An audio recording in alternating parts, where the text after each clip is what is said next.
समय की बड़ी खबर मुंबई से आ रही है, वो आपको बता दें। सचिन वाजे जो कि मुख्य आरोपी है, मुकेश अंबानी के घर के बाहर एक्सप्लोसिव जो मिला था उस मामले में एनआईए ने गिरफ्तार किया था।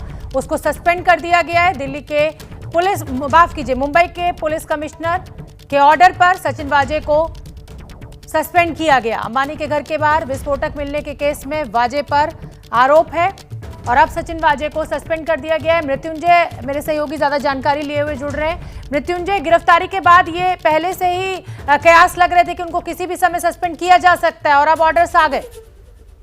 जी बिल्कुल शोभना, जैसे ही गिरफ्तारी एनआईए द्वारा की गई उसके बाद से ये कयास लगाए जा रहे थे कि उनका सस्पेंड होना तय है और कानूनी जो लीगल पेपर वर्क थे वो हो रहे थे और प्रक्रिया शुरू हो चुकी थी। एनआईए की तरफ से एक आधिकारिक सूचना दी जाती है मुंबई पुलिस को।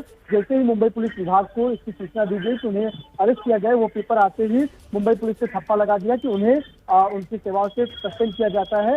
आपको बता दें कि 1990 में मुंबई पुलिस ने ये जो नौकरी की शुरुआत की थी, सचिन वाजे ने अपने करियर में ये दूसरी बार सस्पेंड हुए हैं। इससे पहले साल 2004 में ख्वाजा यूनुस जो प्रकरण हुआ था उस मामले में वो सस्पेंड हुए थे। ख्वाजा यूनुस जो प्रकरण हुआ था उस मामले में वो सस्पेंड हुए थे और उसके बाद में पिछले साल ही कोविड के दौरान उनको फिर से नौकरी मिली थी और एक बार फिर से उनको इस मामले में सस्पेंड कर दिया गया है। तो मुहर लग गई है। पिछले 8 महीने का जो कार्यकाल था मुंबई पुलिस के साथ में, अब आधिकारिक तौर पर थप्पा लग गया, उनको सस्पेंड कर दिया गया है। वक्त की बड़ी खबर महाराष्ट्र से आ रही है। सचिन वाजे को आखिरकार सस्पेंड कर दिया गया है। स्पेशल क्राइम ब्रांच के एसीपी के आदेश पर यह निलंबन हुआ है। इस वक्त की बड़ी खबर, 25 मार्च तक एनआईए की हिरासत में ही रहेंगे सचिन वाजे। याद दिला दें आपको, एंटीलिया केस में सचिन वाजे आरोपी हैं। वाजे पर अंबानी के घर के बाहर विस्फोटक लदी गाड़ी खड़ी करने का आरोप है। इस पूरे मामले में मोड़ तब आ गया जब एनआईए ने सचिन वाजे को गिरफ्तार किया। शुक्रवार देर रात गिरफ्तारी हुई। ताजा खबर यह है कि सचिन वाजे की गिरफ्तारी को हाईकोर्ट में चुनौती भी दी गई है।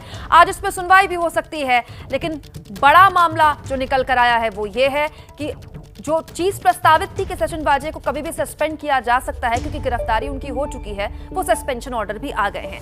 इन सब के बीच अंबानी के घर के बाहर विस्फोटक से लदी गाड़ी खड़ी करने के मामले में एनआईए एक के बाद एक बड़े खुलासे कर रही है। अब एनआईए के हाथ वो शख्स लग गया है जिसने इनोवा और स्कॉर्पियो के लिए नकली नंबर प्लेट बनाई और लगाई। ठाणे में एनआईए नकली नंबर प्लेट बनाने वाली दुकान पर पहुंच चुकी है। दुकान मालिक से पूछताछ इस वक्त हो रही है। ये बड़ा एंगल सामने आया इस पूरे मामले में और हर लिहाज से ये एक बहुत ही महत्वपूर्ण कड़ी साबित हो सकता है एनआईए के लिए, क्योंकि दोनों ही गाड़ी, चाहे वो इनोवा हो स्कॉर्पियो हो, उन दोनों ही गाड़ियों में न सिर्फ नकली नंबर प्लेट मिली थी बल्कि एक नंबर प्लेट अंबानी की सुरक्षा में लगी हुई फर्जी नंबर प्लेट से मेल खाती थी। दूसरा, एक गाड़ी में कई फर्जी नंबर प्लेट्स भी मिली थी। तो अगर नकली नंबर प्लेट बनाने वाले तक एनआईए पहुंच गया है तो हम कह सकते हैं कि इस पूरे मामले में बेहद ही महत्वपूर्ण कड़ी अब एनआईए के हाथ लग गई है। लेकिन इस समय की जो बड़ी खबर है वो ये है कि सचिन वाजे को आखिरकार सस्पेंड कर दिया गया। सीधे लिए चलते हैं आपको मृत्युंजय के पास। मृत्युंजय, प्रस्तावित था, हम उम्मीद कर रहे थे कि आज इस तरह की कोई खबर आ जाएगी और यही हुआ। जी बिल्कुल कुमकुम, और देखिए जैसे ही एनआईए ने गिरफ्तारी की उसके बाद से ये कयास लगाए जा रहे थे कि जो निलंबन है वो तो होना ही है, बस समय की बात थी। जैसे ही एनआईए ने अपना आधिकारिक पेपर मुंबई पुलिस के स्पेशल ब्रांच को दिया, स्पेशल ब्रांच के एडिशनल कमिश्नर ऑफ पुलिस ने आधिकारिक पत्र दे दिया कि सचिन वाजे को निलंबित किया जाता है। आपको बता दें कि सचिन वाजे अपने करियर में दूसरी बार सस्पेंड हुए हैं। साल 2004 में जब ख्वाजा यूनुस प्रकरण हुआ था उसमें वो सस्पेंड हुए थे और पिछली साल ही कोरोना संकट काल के दौरान उनको फिर से रीइंस्टेट किया गया, नौकरी पे रखा गया था और अब देखिए लगभग 8 महीने की नौकरी के बाद एक बार फिर से उनको सस्पेंड कर दिया गया है। एक तरफ तो सचिन वाजे का सस्पेंड होना तय था जो कि अब आधिकारिक मुहर मुंबई पुलिस की लग गई है, दूसरी तरफ एनआईए अपने जांच का दायरा बढ़ा रही है। देखिए आज बड़ी सफलताएं एनआईए को मिली है। सबसे प्रमुख बात यह है कि स्कॉर्पियो कार का जो चालक है और इनोवा कार का जो चालक है इसकी पहचान एनआईए ने कर ली है कि वो गाड़ी कौन चला रहा था। दूसरा, एनआईए की टीम जगह जगह जाकर पूछताछ और छापेमारी कर रही है। इसमें मुख्य बातें हैं, जिसने इनोवा के लिए जो नेम प्लेट बनाए थे वहां दुकान पर एनआईए पहुंची और साथ ही साथ इनोवा कार के पीछे पुलिस जो लिखा हुआ था, स्टिकर लगाया गया, जिस पेंटर ने ये स्टिकर बनाया था वहां तक एनआईए पहुंच चुकी है। तो एनआईए को भी काफी सफलता मिल रही है और निश्चित तौर पर एक घटनाक्रम में सचिन वाजे को सस्पेंड कर दिया गया, जो बड़ी खबर है। बड़ी खबर यह कि सीएम उद्धव ठाकरे से शरद पवार ने मुलाकात की है। ये मुलाकात 45 मिनट से 1 घंटे तक चली। मौजूदा हालात पर दोनों के बीच चर्चा हुई। हम आपको याद दिला दें, महाराष्ट्र सरकार में गृह मंत्रालय एनसीपी के पास है। ये पूरा जो मामला है वो गृह मंत्रालय के अंतर्गत सख्त आता है। आज पार्टी प्रमुख शरद पवार अहम बैठक भी करने वाले हैं और इस पूरे मामले में एनसीपी का क्या रुख है, इसको लेकर भी शरद पवार की इस बैठक के बाद कुछ निकल कर आ सकता है। लेकिन उससे पहले यह महत्वपूर्ण खबर आ गई, देखिए कि मुख्यमंत्री उद्धव ठाकरे और शरद पवार के बीच करीब 45 मिनट से 1 घंटे मुलाकात हुई है, बात हुई है।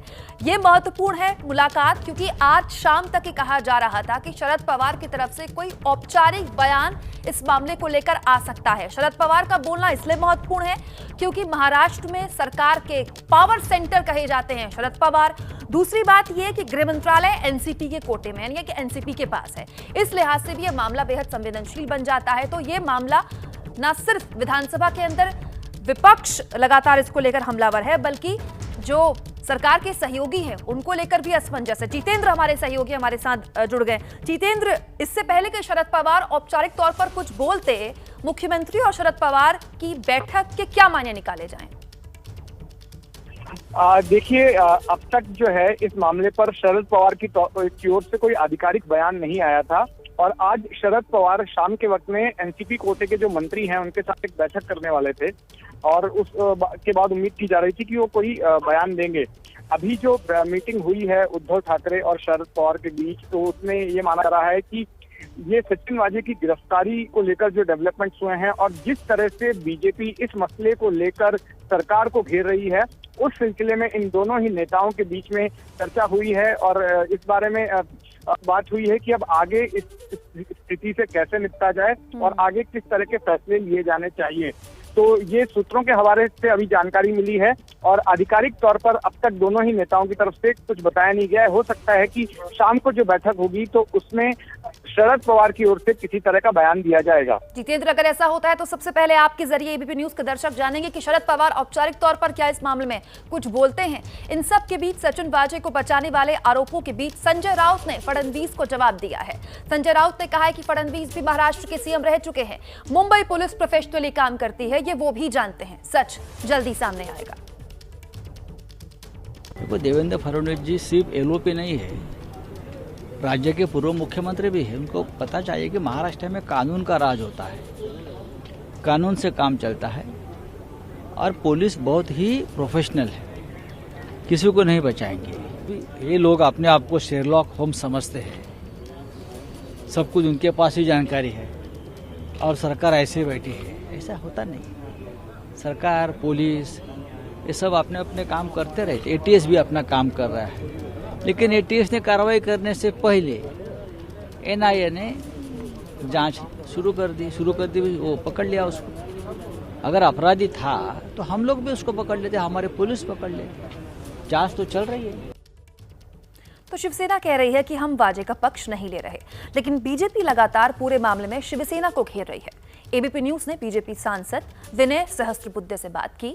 सहस्त्रबुद्धे ने मामले में शिवसेना की भूमिका पर सवाल उठाए, जिनको इतने साल तक निलंबित रखा गया। कानून की प्रक्रिया जब चल रही थी तो उद्धव सरकार क्यों वाजे को बहाल करने पे तुली थी? सुनिए क्या कह रहे हैं सहस्त्रबुद्धे। एनआईए द्वारा सचिन वाजे की गिरफ्तारी को लेकर के अब राजनीति भी शुरू हो गई है। शिवसेना कह रही है कि बीजेपी यही चाहती थी कि ऐसे भी मुंबई पुलिस को बदनाम किया जाए और इसका राजनीतिक लिंक निकाला जाए। हमारे साथ मौजूद है विनय सहस्त्रबुद्धे, बीजेपी सांसद। सचिन वाजे की गिरफ्तारी को लेकर के अब शिवसेना कह रही है कि केंद्र सरकार किसी भी तरह से मुंबई पुलिस को, महाराष्ट्र की राजनीति को बदनाम करना चाहती है। देखिए, केंद्र सरकार सभी राज्यों की हित रक्षा करती है। मुंबई पुलिस क्या केंद्र के संदर्भ में देश की पुलिस नहीं है? हम क्यों उसको बदनाम करेंगे? तो इस तरीके के गैर जिम्मेदाराना आरोपबाजी में किसी ने इस पद्धति से इंडल्ज नहीं करना चाहिए। हम ये मानते हैं कि अगर सचिन वाजे के बारे में कुछ आरोप है, उसके बारे में कुछ तथ्य सामने आए हैं, एनआईए तहकीकात कर रहा है, तो इस प्रक्रिया को पूर्ण होने देना चाहिए। बीच में इस तरीके की टीका टिप्पणी करना, मैं मानता हूं कि वातावरण को और प्रदूषित करना है और इसलिए ये गैर जिम्मेदाराना है, हम उसकी भर्त्सना करें। सर, जैसा कि जानकारी निकल के सामने आई है कि 2004 में हाई कोर्ट ने ही उनको जो है उनके पद से सस्पेंड किया था। उसके बाद में जब उद्धव सरकार आई है तो 2020 में दोबारा उनको रिइंस्टेट किया गया है। तो क्या इस सबके बीच में आप राजनीतिक संबंध भी देखते हैं? निश्चित रूप में राजनीतिक संबंध है, मगर अभी निष्कर्ष पर मैं नहीं आऊँगा। जो तहकीकात हो रही है उस प्रक्रिया को पूरा होने दे। मैं मानता हूं कि निश्चित रूप में उनके कारण पीड़ित लोगों को न्याय मिलेगा और जो दोषी है वो निश्चित रूप में उसको सजा होगी। और सर बस एक सवाल और, जैसा कि सामना में लेख लिखा गया है कि सुशांत सिंह राजपूत मामले में सीबीआई को जांच दे दी, क्या हुआ कुछ नहीं, सिर्फ मुंबई पुलिस को बदनाम किया गया, राजनीतिक लिंक निकाला गया, यहाँ पर भी कुछ वैसा ही किया जा रहा है और शरद पवार ने एक बैठक भी बुलाई है। देखिए ये तो फिर सीबीआई को बदनाम करने की कोशिश है, तो ऐसा थोड़ा ही चलता है।